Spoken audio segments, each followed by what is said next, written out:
Good morning, good afternoon, good evening, wherever you are in the world. Welcome to FPL Don't Panic. And a very tired day. I have gone through the night, watched all the football, the scores are in. We still have a couple of games to go, but I thought it might be good just to do a quick update. I thought it was going to be a disaster. 30 minutes to go in the Chelsea game. Sitting on a nice juicy red. But now I'm sitting on a very healthy green arrow with still 3 players to come. Thank you, Mr. Cole Palmer, obviously. Very strange week, wasn't it? Game week. So I'm very tired. It's maybe a bit waffly. It's just going to be a brief update.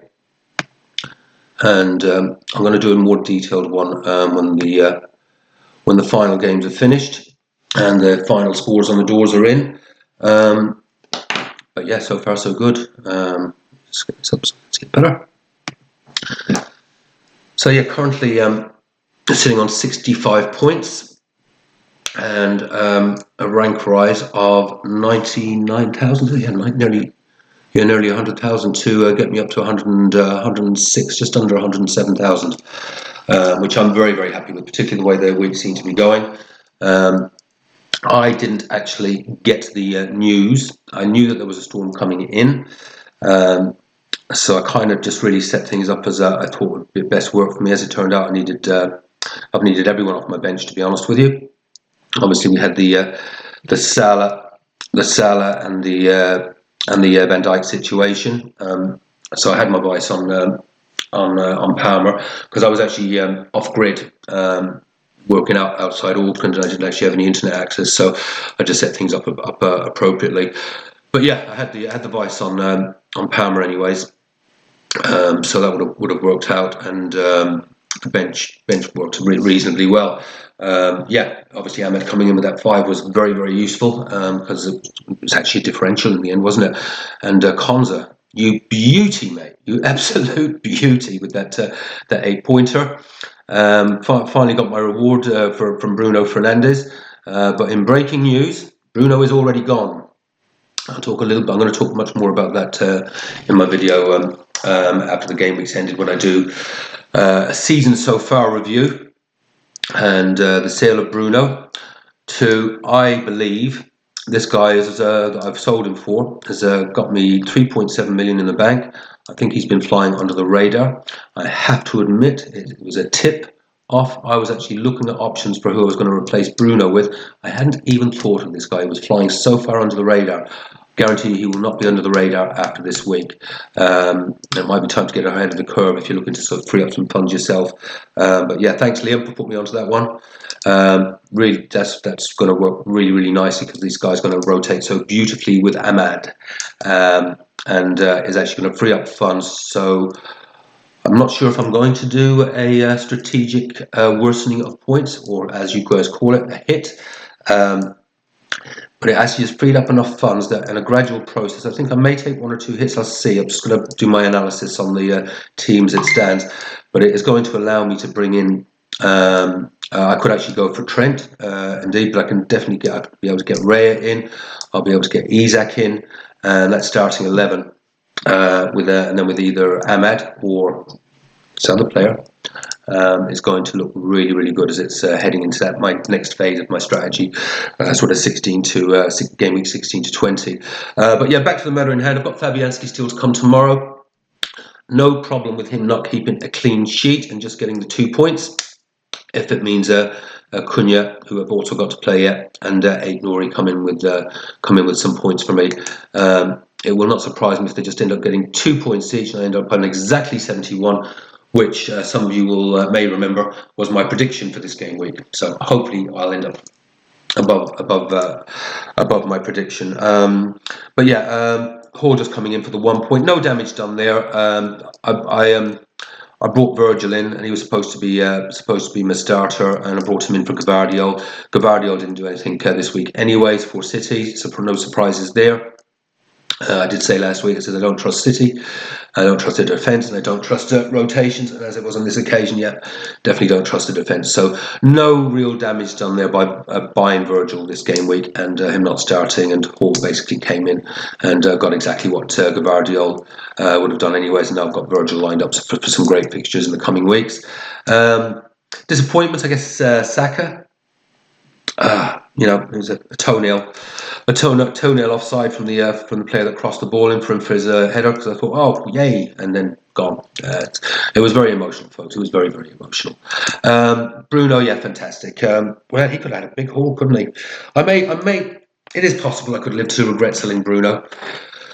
But he's got City away next week. It wouldn't surprise me if he gets something in that. But I've got as much faith. If I don't know if any of you have watched United's game, Ahmad just looks exceptional. So I'm happy with having him as my United cover for when they have some reasonable fixtures. And I think Ahmad's returned in 4, maybe even 5 of his last. I'll do my analysis later in my spreadsheets, etc. But this guy's just for 4.9 million. Seriously, he's just going to get a return every game, every other game. Is just a superb enabler, and used with this other chap. I'll tell you who it is. I bought Enzo. He is returning. His underlying numbers are good. It's 4.9 million. He's got Brentford next week. Brentford away from home, cannot defend for toffee.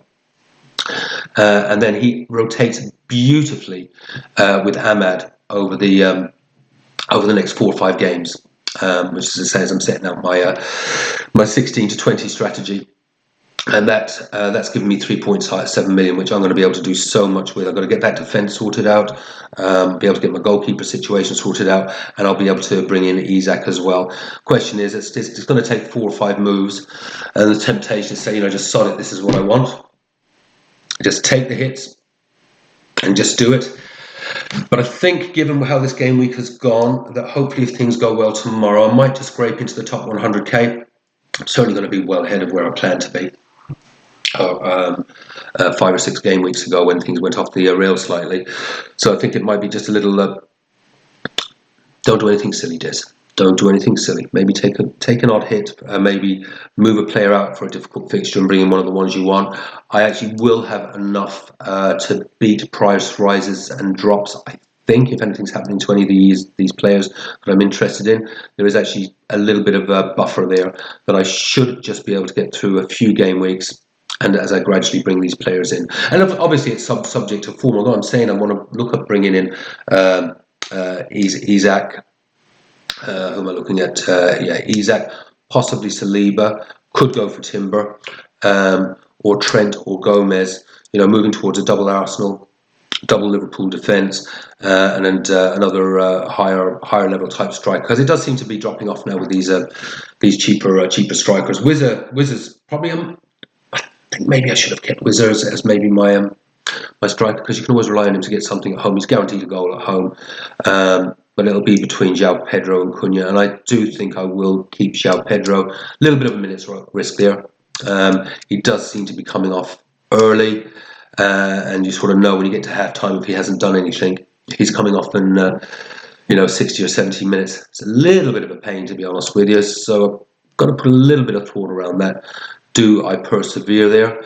But it's a strike force of Jackson, Isak, and João Pedro, and he's still got some great fixtures coming up. Makes me feel pretty happy, if I'm being honest about it. These are things I'll talk about more when I do my full review, but that's where we're at. Pretty sure a few of you guys that I chat to will have had pretty reasonable weeks as well, so hopefully you've all got a big smile on your face.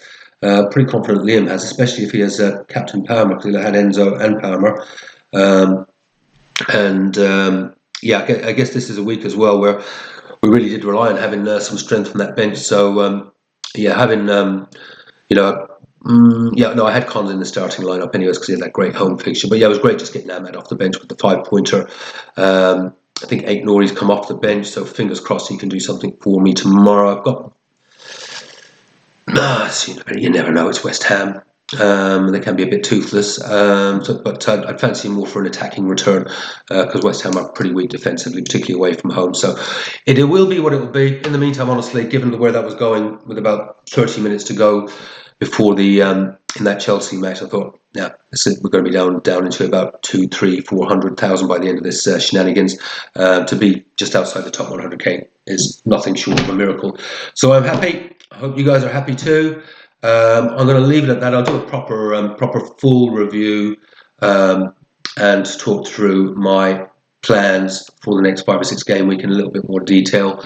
Yeah, fingers crossed we're all still sitting on massive, big, juicy green arrows by the time we get through the last couple of games. Or it's actually just one more game to come, isn't it? Take care, folks. Have fun. Play your own game. And above all else, don't panic. I'm going to bed. Take care. Bye-bye.